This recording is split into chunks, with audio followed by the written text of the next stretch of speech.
when I was raised, I don't know about you, Alan, but I never was taught that I had a responsibility for my nation, right. Biblically. I didn't understand that side of it. And then, on the world scene, oh my goodness, we have a 50-state prayer network.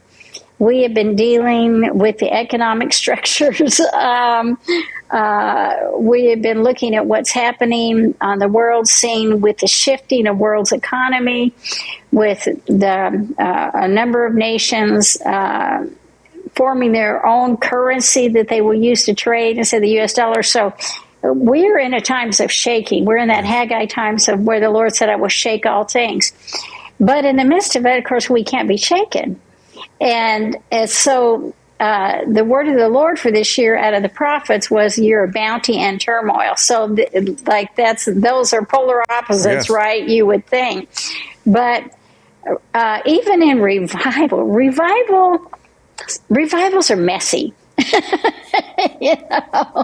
I'm trying to remember which evangelist. I think it was Finney that said revivals are messy. And so, you have everybody getting saved, but then it's like you're a pastor. Okay, everybody's getting saved. I'm not having church services anymore, or we're doing this or whatever. What do we do? Where's the glue to this? And it's kind of, you might say, the mechanics or the infrastructure.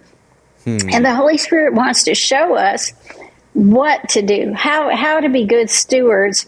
And for me, Alan, and my generation, and all of you, I just pray for myself. Say, Lord, please, don't let me blow it. Let me do whatever I'm supposed to do to pass on to that next generation what I need to.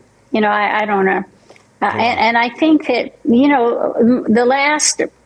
the charismatic movement, a lot of them had more monogenerational thinking. There wasn't as much as that thought that we needed to leave a legacy behind us. We needed to leave something behind us. And I also asked the council, are we going to have a World War III? I'm really tough on it. That's a good question. Is this the end times? Or is this the apocalypse? Or what? I throw this. I said, if you're going to be prophets, let's put up or shut up. Let's really be prophets here. And so, anyway, but most of them felt, yes, we would, but we could have, through prayer, delay it. Wow. That it was even premature. And so we've sent prayer teams around the world doing that right now. Some have gone to Taiwan, some have gone just various places to hold the line. We went to Poland, which is right there on the border for Ukraine.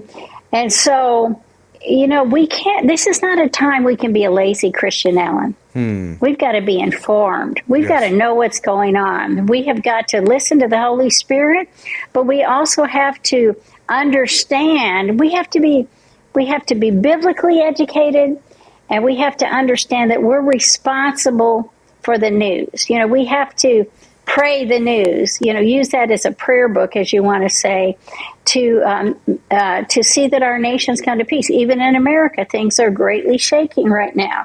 We're at a precipice. I remember many years ago, when we moved back to Texas, I was reading this tome. You guys might laugh at me. It was Michener's Texas, which is like inches and inches thick. And it was talking about the changing of civilizations. The Spanish were here, the French were here, whatever. And the Holy Spirit said to me, don't think that can't happen to America, that America is at the tipping point, at the cusp of, as a civilization. And it shook me to my core. It really did. And so we are there right now. Now, some people feel it's inevitable that we're a dying civilization. I don't believe that. I won't. Yes. I won't believe that. Yes. I'm going to fight with every last breath of my body to see that not happen. Well, it's such a weighty responsibility that we're responsible for the news. So as a body of believers, it just that concept, if you take time to think about it, kind of gets frightening. And that we are. We certainly are, right? And so we should be using the news. So how do we apply that to it? How do we make that into bite-sized pieces so the average viewer can say, yeah, okay, we're responsible for the news. Now, what does that mean?